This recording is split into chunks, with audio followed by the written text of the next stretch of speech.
रहीम अस्सलाम वालेकुम। क्लास 10 के स्टूडेंट कैसे हैं आप सब लोग। उम्मीद है कि आपने पहले 2 पेपर जो सेंड किए हैं वो कर लिए होंगे। ये लास्ट एंड फाइनल पेपर है, इसको भी आपने अच्छे तरीके से आज ही कर लेना है। इसमें भी क्वेश्चन नंबर 2 से स्टार्ट हो रहा है। पहला MCQs वाला होता है जो कि आप मॉडल पेपर से, बुक से, और लास्ट पेपर जो लास्ट ईयर के पेपर्स होते हैं उनमें से, पास पेपर में से MCQs करेंगे। MCQs 15 नंबर के हैं, वो लाजमी तौर पर करने हैं, तभी आपका पेपर अच्छा होगा अगर MCQs अच्छे होंगे तो इसमें पहले क्वेश्चन नंबर 2 में कहता है कि अटैम्प्ट एनी 6 शॉर्ट क्वेश्चन, वो इसकी 12 नंबर होंगे ज़ाहिर है। पहला पार्ट है सॉल्व 3x माइनस 18 का square root is equal to x। तो ये आपने यहाँ से x की वैल्यू निकालनी है, ठीक है। और अगर चेक करना चाहें तो चेक भी कर सकते हैं। दूसरे पार्ट में कहता है फैक्टराइजेशन के बारे में क्वेश्चन है। X square minus 11x is equal to 152। तो आप इसकी पहले स्टैंडर्ड फॉर्म बनाएंगे, उसके बाद फिर इसके पेयर बना के तो आपने इसको हल करना है, इस पर फार्मूला नहीं लगा सकते। फिर तीसरे पार्ट में कहते हैं solve by using quadratic formula. यहाँ पे क्वाड्रेटिक फार्मूला लगाना है और क्वेश्चन है 2 minus X square is equal to 7x। यहाँ पर आपने बड़े ध्यान से क्वाड्रेटिक क्वेश्चन बनानी है, और क्वाड्रेटिक क्वेश्चन बहुत सारे बच्चे गलत बनाते हैं और ये पेपर में ये क्वेश्चन इसीलिए आता है, इसको आपने ध्यान से करना चाहिए। आगे कहते हैं एवेल्यूएट मेगा की पावर -13 प्लस मेगा की पावर -17। आगे इसका पांचवा पार्ट है find the equation of the roots की इक्वेशन मालूम करनी है। आपने रूट दिए हैं 3 प्लस √2 3 माइनस √2, ये 2 रूट्स हैं, इनसे आपने इनकी इक्वेशन निकालने हैं। फिर कहते हैं छठे पार्ट में the product of 2 positive consecutive numbers is 182। Find the numbers. कहते हैं दो कंसेक्टिव पॉजिटिव नंबर्स जो हैं उनका प्रोडक्ट जो है वो 182 के इक्वल है, तो नंबर आप फाइंड आउट करें। जबकि इसके सातवें पार्ट में कहते हैं if a/b is equal to 7/6 find the value of 3a plus 5b ratio 7b minus 5a। तो यहाँ से a और b की पहले वैल्यू निकाल लेंगे, उसके बाद फिर आप पुट करके तो दोनों साइडें यानी अपनी रेशियो मालूम करनी है, साइडें तो इक्वल नहीं करनी, रेशियो मालूम करनी है। आठवें पार्ट में कहता है a inversely proportional 1/r² and a is equal to 2, r is equal to 3। Find r when a is equal to 72। ये आपने क्वेश्चन मालूम करना है जी, a की ज़ाहिर वैल्यू मालूम करेंगे। कहते हैं लास्ट पार्ट में कहते हैं find the value of letter involved in following continued proportion वाला क्वेश्चन है, और वैल्यू है 12, 3p माइनस 6 और 27, 3 वैल्यू दी हुई हैं। तो इसमें कोई चीज़ लेट नहीं करनी होती है। क्वेश्चन नंबर 3 में कहता है अटेम्प्ट एनी 6 शॉर्ट क्वेश्चन, इसमें भी 6 करने हैं आपने। और इसमें जो पहला क्वेश्चन है कहता है resolve into partial fraction x/x plus a into x minus a। और इसके दूसरा जो क्वेश्चन उसमें लिखा हुआ है दोबारा से resolve into partial fraction 3x minus 1 over x² minus 1। तो इस चैप्टर में ना एक सवाल आ सकता है और एक डेफिनेशन, तो 4 इसकी डेफिनेशन है वो लाजमी करनी है आपने, सही है। चैप्टर 4 की आगे चैप्टर 5 शुरू हो जाता है डिफाइन सिंगलटन सेट। इसमें डेफिनेशन है जो है वो याद करनी है क्योंकि कोई भी डेफिनेशन आएगी। फिर कहता है जी चौथे पार्ट में, इसका जो चौथा पार्ट उसमें कहता है a is equal to xy, b is equal to 1 2 find b multiply a, multiplication मालूम करनी है। फिर कहता है if 2a plus 5 3 bracket is equal to 7 b minus 4 find a b, यानी a और b की वैल्यू मालूम आपने किस में करनी है। जबकि इसका जो छठा पार्ट है उसमें कहता है if x is equal to लिखा हुआ है 4 6 10 12। तो आगे लिखा है find arithmetic mean by direct and indirect method, यानी शॉर्टकट मेथड से भी मालूम करना है और डायरेक्ट से भी करना है। जबकि इसका सातवां पार्ट है define range of the data, range की डेफिनेशन लिखनी है।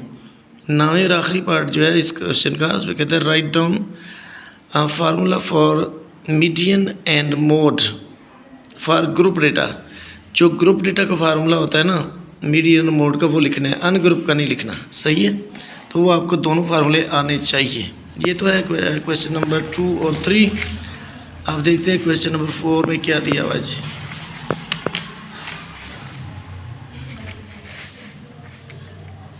तो क्वेश्चन नंबर 4 जो है यहाँ से स्टार्ट हो रहा है, उसी तरह ये अटैम्प्ट यानी 6 क्वेश्चन है और ये 12 नंबर ही होंगे इसके। पहला क्वेश्चन है लोकेट द एंगल -225। तो आपने क्वाड्रेंट के अंदर इसको ड्रा करना है इसको, सही है। तो फिर दूसरे पार्ट में कहते हैं find theta, L = 4 metre, R = 2.5 metre, L = R theta वाला फार्मूला लगा के। तीसरे पार्ट में कहते हैं find the area of sector with central angle π/5 radian in circle of radius 10 centimetre. Radius दिया हुआ और एंगल दिया हुआ है, तो आपने एरिया ऑफ सेक्टर मालूम करना है। चौथे पार्ट में कहता है prove that cot theta plus cosecant theta into tan theta minus sine theta = secant theta minus cos k theta जी, सही है जी।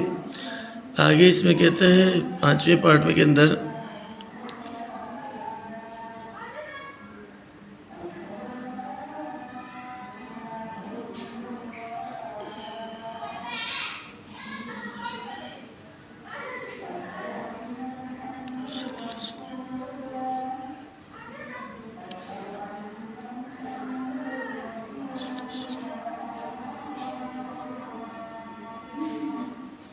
पाँचवें पार्ट में कहता है प्रैक्टिकली फाइंड द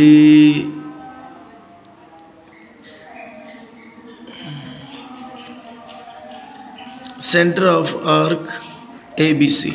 प्रैक्टिकली यानी आर्क आपने बनानी है, आर्क की मदद से आपने एक सर्कल मालूम करना है। छठे पार्ट में कहता है डिफाइन पेरीमीटर, फिर कहता है डिफाइन सेंट्रल एंगल, और अगले पार्ट में कहता है define segment of a circle, और लास्ट पार्ट इसका है व्हाट इज़ एब्ट्यूज एंगल। आगे लॉन्ग क्वेश्चन आ गए हैं, तो कहता है इसमें हमने कोई से 2 करने हैं। क्वेश्चन नंबर 9 इज कंपल्सरी है।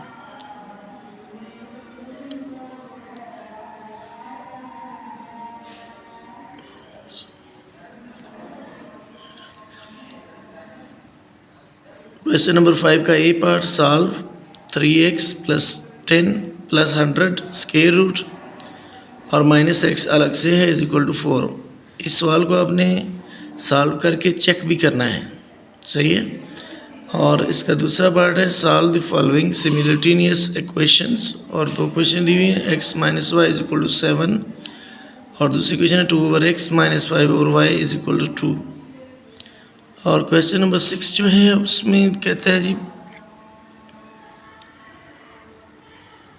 Bye using theorem of componendo and dividendo, ठीक है। 2 थ्योरम यूज़ करने होते हैं, तो इसको सॉल्व करें आप। x + 5 का होल क्यूब माइनस x - 3 का होल क्यूब ओवर x + 5 का होल क्यूब प्लस x - 3 का होल क्यूब = 13/14। ये 3/14 नहीं है, 13 है। आगे क्वेश्चन नंबर इसका है जी बी पार्ट, इसका रिजॉल्व इनटू पार्शियल फ्रैक्शन है। ज़रा ये क्वेश्चन के साथ आता है 3x + 7 over x + 3 into x² + 4। तो ये 4.3 का क्वेश्चन लगता है जी। इसके बाद कहता है क्वेश्चन नंबर 7 में if u = 0 1 2 3 so on 20, a = 1 3 4 9 और आगे 12, जबकि b दिया हुआ है 2 6 14 16 18। Prove that a intersection b का whole complement = a complement union b complement, यानी ये डिमॉर्गन लॉ है। इसका b पार्ट दिया हुआ है फाइंड वेरिएंस, और वैल्यू दी है 14 18 10 12 8 6। कोई भी वैल्यू हो सकती है बोर्ड पेपर के अंदर, तो आपको वेरिएंस का अच्छी तरीके से आना चाहिए। इसका अब क्वेश्चन नंबर है हमारे पास जी 8 क्वेश्चन में कहता है prove that sin³ theta = sin theta minus sin theta cos k theta. और बी पार्ट में कहता है construct a circle of radius 2 centimetre draw two tangents of making an angle of 60 degree to each other. सही है। अब last question इसका है जो कि मतलब थ्योरम होता है, तो उसमें कहता है, पहले में कहता है प्रूव डेट टू कॉर्ड्स, ठीक है, two chords which are equidistant from the circle, centre of the circle होना चाहिए इसको, from the circle are congruent.